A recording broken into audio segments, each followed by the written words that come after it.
I guess he's just obsessed with me. No. Next, Joy's gonna say she's never heard of carbs. Seriously, her denial of knowing me is as believable as her red hair. But obsession? I mean, come on, Joy. Where would you even get that idea? Like Joy Behar's face, it's looking worse and worse by the day. More full of crap than Joy Behar after a night of scotch at Taco Bell. Her being named Joy is like me being named ugly. Joy wasn't there on the show. Apparently Mondays are her days off when she feeds in the pasture. It now smells like a humid day inside Joy Behar's moo-moo. The motives stink worse than Joy Behar's jog bra. I mean, assuming she jogs. Oh, wait, there she is.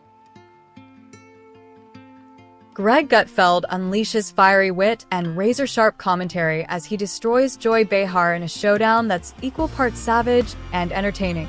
With punchlines that land like thunderbolts, Gutfeld leaves no room for rebuttal, dismantling Behar's arguments with biting humor and bold conviction. The clash ignites a media storm, one that has viewers glued, shocked, and cheering. If you thought political debate was dull, think again. This explosive exchange rewrites the rules. Gutfeld didn't just argue, he dominated. In tonight's View on The View, here's Joy Behar calling young Republicans dumb. This business about the aging that keeps coming up and talking about the young generation. The young generation of Republicans are dumb. You've got that Vivek Ramaswamy. You've got Marjorie Taylor Greene. You've got, wait a second, Lauren Bubblehead, Matt Gaetz. But you have all these people who went along with the insurrection, who believe that Trump won. Oh, Marjorie's out there. Oh, Trump won by a landslide. They're liars, and they are the new generation of the Republican Party. Joy sure loves running her mouth. She should. But she should. It's the only running she does. Greg Gutfeld is like a man who has just been handed a gift-wrapped opportunity, the kind of opportunity that arrives when someone on television says something so predictably absurd that it begs for a proper response. And not just any someone, this time, it was Joy Behar. She had gone on one of her usual rants, casually brushing off conservatives as simple-minded people who live in a fog of ignorance. Nothing groundbreaking from her. She's probably been put in there because, according to Donald Trump, she's a 10. You know that's what it is. I thought Jesse was a 7. Joy Behar calls her a 10. I mean, how dare she objectify a woman with a sexist rating system, but it's such a typical thing from a 1.5. She's probably been put in there because, according to Donald Trump, she's a 10. You know, that's what it is. Jesse was a 7. Joy Behar calls her a 10. I mean, how dare she objectify a woman with a sexist rating system? But it's such a typical thing from a 1.5. She had turned it into an art form, or at least a noisy hobby. The only problem? Gutfeld wasn't in the mood to let it slide. There was no need to shout, no need to rant. He approached it like someone rearranging mismatched furniture in a crooked room, calm, deliberate, a little amused. Joy's statement wasn't just offensive, it was boring. So predictable, it could have been printed on a t-shirt sold at a Brooklyn coffee shop. And Gutfeld? He doesn't do slogans. Did you watch the whole thing or just the parts that I sent you? I watched it. Obviously, just the parts that you said. Did I watch a whole episode of The View? No woman can do that unless you're stupid. But I have a job. Here's the thing. How can they call themselves progressives when they keep saying that nothing has progressed? Then it's on them. Right. I just wish I could have, what I would have watched if I could, would have been Joy Behar watching that. Yes. And being like, I totally made the right call. It was not an accident that they had him there on her day off. Yeah. While Joy enjoys polished studio lighting and daytime applause, people are working in real offices, managing real budgets, building things, and solving problems. Gutfeld illustrated the sharp contrast between those who critique from behind desk panels and those who show up every day to deal with actual consequences. One side tosses around opinions, the other gets results. He outlined examples of conservative leaders improving schools, lowering crime rates, and managing local economies, without the benefit of a live studio crew applauding every 5 minutes. He didn't pretend every conservative idea is flawless, but He challenged the notion that any of it was inherently stupid. If someone's delivering better outcomes, what exactly is so dumb about that? He took it a step further. What if Joy had to live in one of the places she mocks? Not for long, just a week. He described her trying to navigate a local town hall meeting, getting lost in a supermarket where nobody sells almond cheese, and trying to pump gas while staring in disbelief at diesel prices. Of course, there's as much a chance that Trump will be impeached as there is a Joy Behar ever seeing her feet. The Washington Post ran a fluff bomb celebrating centrist Democrat women, going gaga over their resumes, mom energy, and group chat chemistry. But in this journalistic stroke job, not a single policy position was mentioned, which is weird. That's like doing a profile on me and not mentioning my many bodybuilding awards. Thank you. It wasn't just a roast. It was a full-blown travel documentary from a parallel universe called Everywhere Else in America. But the funny part wasn't just imagining Joy outside her comfort zone. It was realizing that her entire view of the world collapses the moment she steps out of her curated echo chamber. Gutfeld didn't say it with venom. He said it with a smirk. The point practically danced off the screen. If you've never left your bubble, maybe don't act like an expert on everyone who lives outside it. He continued with a hypothetical. What if Behar had to defend her statement in a debate? Not on a comfy TV set, but face-to-face with a mechanic, a farmer, a small business owner, or a mother homeschooling her children while managing bills. Would she still call them ignorant?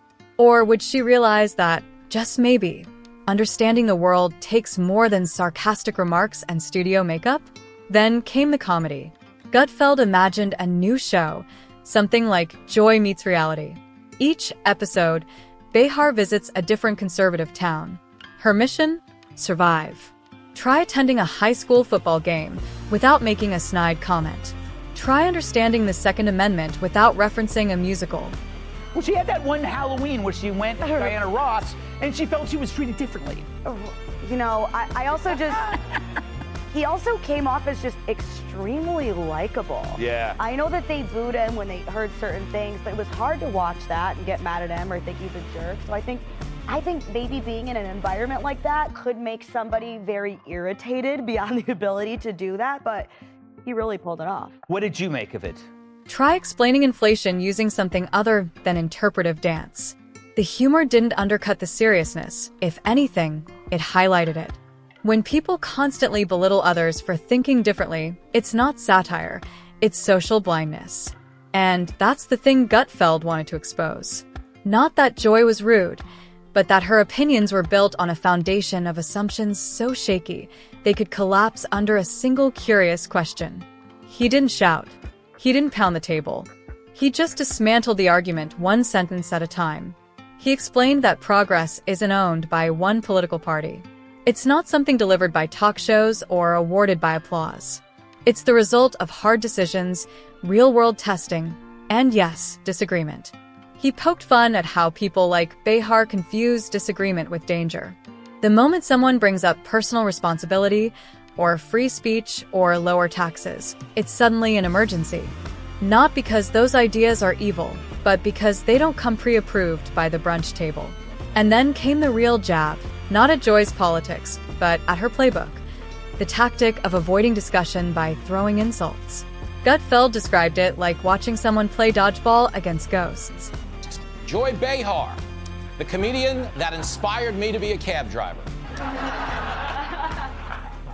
She proved yet again how dumb she really is on The View when she pointed out that people in East Palestine voted for Trump. Roll this. I don't know why they would ever vote for him, for somebody who, by the way, he placed someone with deep ties to the chemical industry in charge of the EPA's Chemical Safety Office. That's who you voted for in that district. Donald Trump, who reduces all safety. Ooh, you can hear the audience gasp. God, The View's so bad I'd rather watch Jerry Nadler do naked jumping jacks. It's entertaining for a minute. But then you realize there's no one on the other side. Just noise. Empty swings. He imagined a debate between Joy and, say, someone who worked 2 jobs to keep a family afloat. Someone who didn't have a media platform, just lived experience. Would she still mock them to their face? Would she still say they're dragging society backward while they're doing everything they can to move their families forward? It wasn't satire anymore. It was a reveal. The punch wasn't in the joke. It was in the mirror. Behar's arguments weren't collapsing because Gutfeld was louder. They were collapsing because they were never strong to begin with. He closed it all with what felt like a mic drop. Not with noise. Not with rage. But with clarity. If the only way to win an argument is by calling the other side dumb, maybe it's not a win. Maybe it's just hiding. Maybe it's fear of the real conversation. No name calling. No grandstanding. Just humor, facts, and a simple message. People can disagree without being dismissed. And if Joy Behar can't handle that, maybe it says more about her than it does about anyone else. Gutfeld leaned back. Job done. Not a rant. Not a meltdown. Just precision comedy with a purpose. No, she wouldn't have. Yeah, she's just there. She's just basically inherited that spot. Maybe they can't move her. Yeah, that could be. That could be it. Fossilized. Yes, it's like she's grown into it. Like those people that they find on sofas and they're like stuck. They have to take and they find the remote control in a fold. She's a tree person. She's a tree person, Kat. She's a tree. Shouldn't it, when somebody says something like these people are dumb, shouldn't there be an app that then like connects these people together and they have to prove that they're smarter? Behar's statement didn't just backfire. It was deconstructed and sent back to her in pieces, without ever raising a voice. That's what makes this kind of destruction different. Not loud, not angry, just devastatingly effective. The argument didn't need shouting. It needed sunlight. But just when it seemed like Greg had finished his verbal demolition and returned to his regular programming, he couldn't resist squeezing a little more juice from the Joy Behar citrus. Because when a moment this ripe lands in your lap, you don't walk away, you pour it over everything like hot sauce on scrambled eggs. He imagined, for a second, a world where Joy took his advice. She wakes up, no teleprompter, no publicist, no earpiece feeding her one-liners. Just her a modest rental car and a GPS set to Middle America. First stop? A diner in rural Kansas. No oat milk, no kombucha on tap, and no avocado toast with edible gold leaf. Just biscuits, black coffee, and a server named Darlene, who's been running the place longer than Joy's been recycling political takes. To cancel them. And this has got to stink, you know, because Joy Behar, she's lashing out at Gen Z for acting like the economy left them behind. They feel left behind by the economy, and they also see everybody trying to not age. So that they Please, get a job. No, but they have jobs. No, they have to work multiple jobs. There's a million job openings in this country. Is so get a job. They've also lived through a pandemic. They've lived through the worst of times. I'm raising 2 Gen Zers, so I want to just defend them a little bit. Kind of makes you like Joy Behar for a second. That'll never happen. I think Bigfoot expresses exactly the problem of so many entitled, aging elites. I got mine, what's your problem? The problem is not everybody can be as talented and as beautiful as Joy Behar. Not everyone can have the glorious opportunity to shine on an intelligent vehicle like the View. But here's the deal. Yeah. When I hear Joy Behar, I hear the dying gasp of a malicious, self-centered generation. I'll be dead soon. Joy walks in, eyebrows already raised like the air smells unfamiliar. She tries to order an environmentally responsible tofu scramble and is met with a stare that could curdle soy milk. Darlene hands her a laminated menu the size of a legal pad and says, "Sweetheart, around here, scrambled means eggs." Already, the mission is falling apart. Greg painted this fictional journey with more color than a Crayola factory. Joy attempts to make small talk, asking what folks think about coastal politics, only to be told, politely and firmly, what they really think about paying bills, fixing tractors, and making sure their kids don't grow up allergic to sunlight and debate. Joy, clutching her pearls, wonders if anyone nearby even owns a ring light. He pictured her walking into a local hardware store, asking where the solar-powered air fresheners are kept, only to be redirected to the aisle with duct tape and propane. Joy pretends to look interested while secretly scanning for a charging station for her electric anxiety. The point wasn't just to be funny, It was to highlight how disconnected the insult-slinging elite often are from the everyday reality of the people they love to criticize.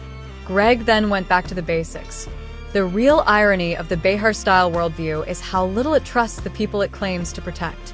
The idea that voters in the heartland can't make informed decisions unless those decisions come pre-approved by the talking heads of mid-morning television isn't just insulting, it's delusional.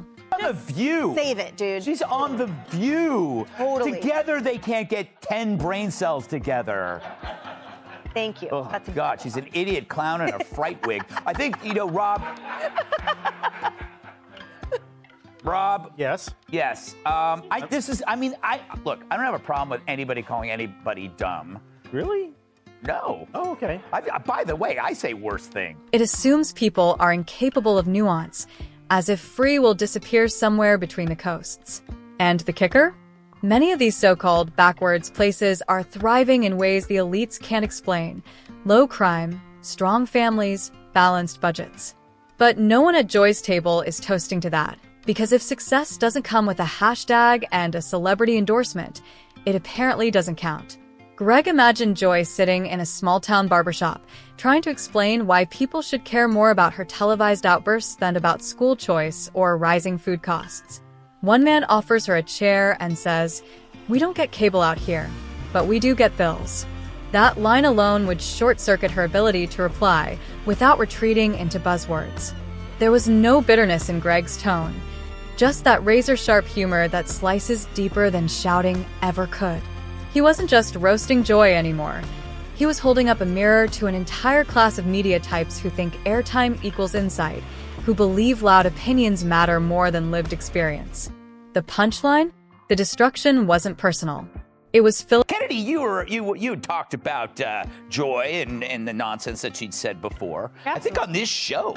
Certainly, Greg. If not, I'm not going to shy away from this. No, you're not. We literally talk about anything else. No. No, I'm kidding. No. The View, by the way, we have to say thank you to The View for providing us with it. It was a slow weekend for news, right? I had to do war.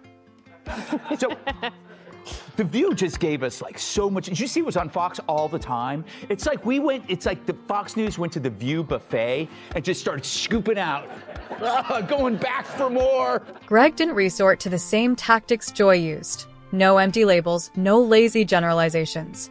He never once claimed Joy Behar shouldn't speak.